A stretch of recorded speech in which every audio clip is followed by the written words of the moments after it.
Is it fair for child support to be awarded in a case where mom and dad share 50-50 custody? That's a great question, and I'm happy to answer it. But the first part of my answer would be a question back to you.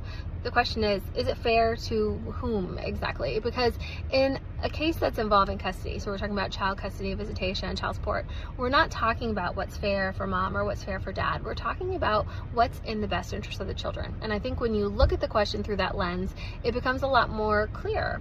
Yes, it absolutely is fair for the children to receive child support kind of regardless of which home they're in or where they're spending the most time, because they benefit from having a relatively stable standard of living across both households. And that doesn't mean that both parents are equally able to provide the same standard of living.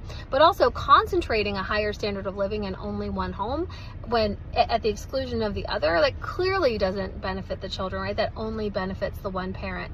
So when we're talking about any of these things that relate to the kids, we're looking at what's in the child's best interest, and we're looking at, when we're talking about it from a child support perspective, I think it's pretty clear that providing the standardization across the households is what's going to be most beneficial for kids. So Virginia, where I practice family law, there is not a prohibition against child support being awarded in a case where the parents share exactly equal 50-50 parenting time. In fact, as far as I understand, there's no state that explicitly prevents child support being awarded in a 50-50 case. Of course, it's possible that no support would be awarded if the parties had relatively similar incomes, or if the parenting time distribution meant that the person who had more parenting time, like the way it offsets, it didn't justify child support. It's kind of complicated, the whole formula thing, but especially when you add the variable of parenting time into the equation.